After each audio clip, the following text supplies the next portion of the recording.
Happy Wheels is a historic game. From kickstarting YouTube careers to being the game of choice for kids bored in the school's computer lab or at a relative's house, Happy Wheels will likely be remembered and played for decades to come. With a thriving community and levels being made every day, it's no surprise that the game has a speedrunning community. But how do you speedrun Happy Wheels? After all, there's an infinite amount of levels to play, so how can you pick just one to run? Well, the answer is simple. You pick the best one. Super Mario 64 is arguably the best platforming level in Happy Wheels. With great graphics, a character with solid controls, and diverse challenges and mechanical skill, Super Mario 64 is the premier speedrun level. But how does this level work? Well, let's have a look through the first ever recorded run back in 2010, by a name you might recognize. Math Torque. When you load into the level, the first thing you do is say hi to Yoshi before going into Peach's castle. Toad tells you that Bowser has kidnapped the princess and that you need at least 5 power stars to open the star door to save her. There's 7 stars in total, and for this speedrun category, all of them are collected. After thanking Toad, you enter Bomb Battlefield, where you come across the first major obstacle, Chain Chomp.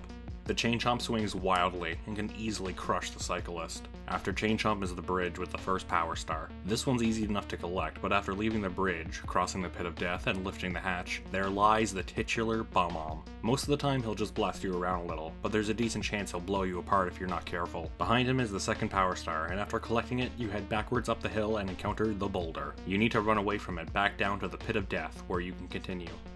After the boulder is King Bum, who does not like visitors. He can't actually kill you, but you need to push against him to knock him out of your way. In the meantime, you can collect the third power star on the island. Just be careful not to fall off. Afterwards, you head on to Whomp's fortress. The first challenge here is to get past the piranha plant, who can eat you, but if you avoid that, you're rewarded with the 4th power star. Next is arguably the hardest part of the run, Thwomp. You have to carefully navigate on top of the Thwomp so he'll lift you to the 5th power star. However, there's a limited amount of time to center yourself on top of him before he rises. And if you're not decently centered, well...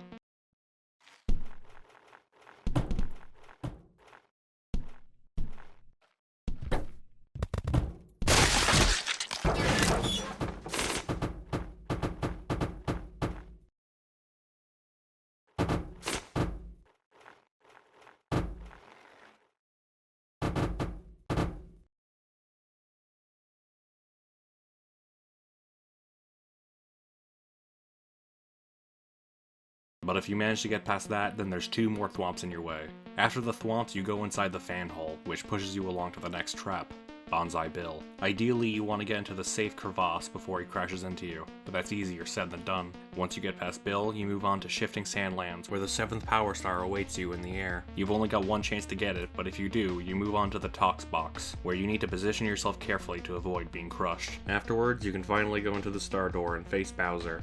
After biking through some admittedly easy platforms and riding a Ferris wheel, you need to carefully cycle forward while avoiding the amps. Once you get past that, it's on to Bowser himself. You need to push him into the lava while the platform slowly shrinks from your side. Once Bowser is defeated, you move on to the victory platform and complete the level.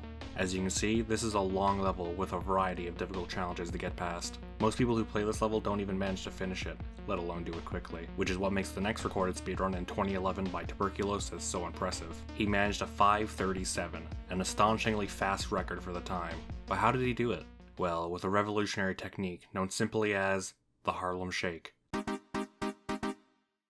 Aptly named after its creator, Wienerbullet69. The Harlem Shake is a technique where you quickly alternate the left and right keys while in the air. If done right, the cyclist will actually stay in the air much longer than he would otherwise. This may not seem like it has a lot of uses, but you'd be surprised. Tuberculosis used the Harlem Shake to quickly get past the pit of death, saving a few seconds over the previous record, but more importantly, in the boulder section, Tuberculosis Harlem Shaked over the gap you would otherwise have to fall down. This alone saved him upwards of 10 seconds. But that's not it for the Harlem Shake. After leaving Bomb Battlefield and heading into Thwomp Swamp's fortress, Tuberculosis actually managed to Harlem Shake over the piranha plant, skipping that section entirely. Afterwards, he played the rest of the level fairly well and got his 537. His reaction was priceless.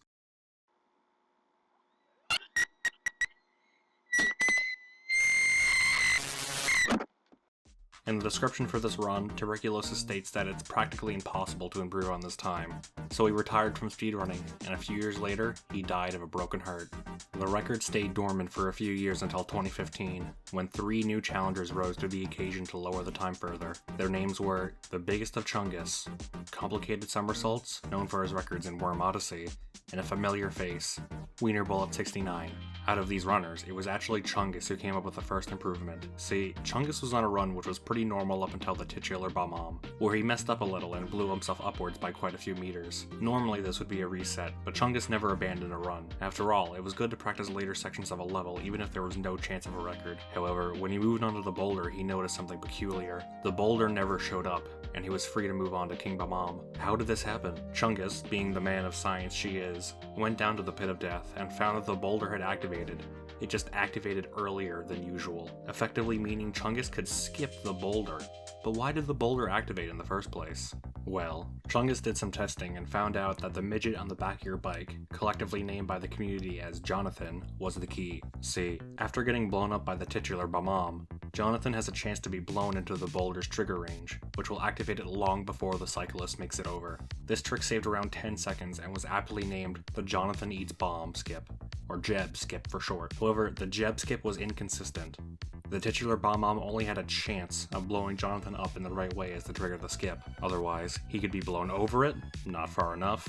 The titular Bomb could blow up the cycler, or simply not activate at all. It was inconsistent, but that didn't stop Chungus from trying. And using the Jeb skip, he got a new record of 529, the first sub 30. The reaction was priceless.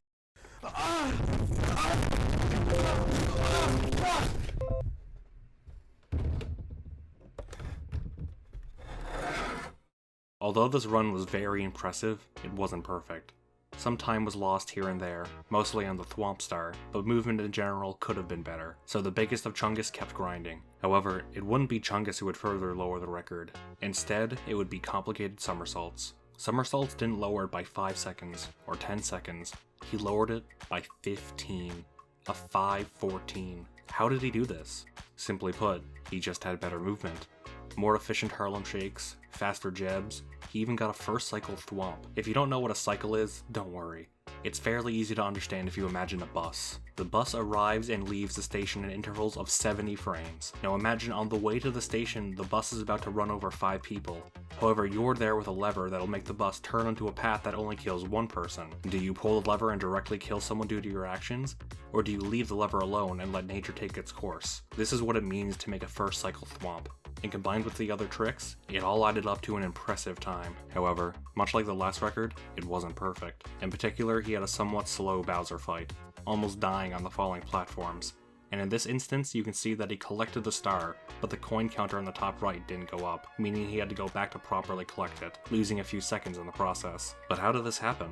Well, in Happy Wheels there are no actual power stars. Instead, the creator of the level used coins and simply placed them behind drawn power stars. This was clever, but presented an issue in that the hitbox for the star to change color was bigger than the hitbox for the coin. Oh, and if you're confused about the 8 in the top right, don't be. There's only 7 collectible coins, but 8 coins have to exist so that the level won't automatically end upon picking up the 7th coin, or power star. Anyway, other than the tricky star and the slower Bowser, his 514 would be very hard to beat. So hard that this time would last for 5, before Chungus would fire back with an astonishing 513. Chungus once again discovered a new boulder skip. He found that you can actually Harlem Shake over the boulder.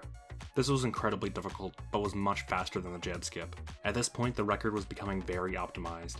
So optimized that it would take a new trick to have a chance of lowering the record past 510. However, in 2017, that's just what our old friend, Wiener Bullet 69 did. Ladies and gentlemen, I present to you, Armless Skip.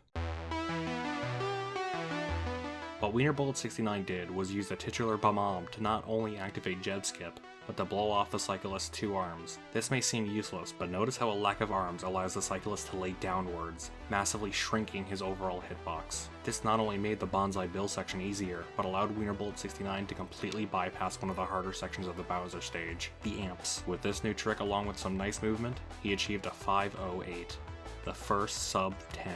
However, that wasn't the end for Wienerbolt69, the biggest of Chungus, or complicated somersaults. With all these new tricks combined alongside near perfect movement, sub 5 was within reach. And so, the race to sub 5 began.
A 502 is where the record stands today.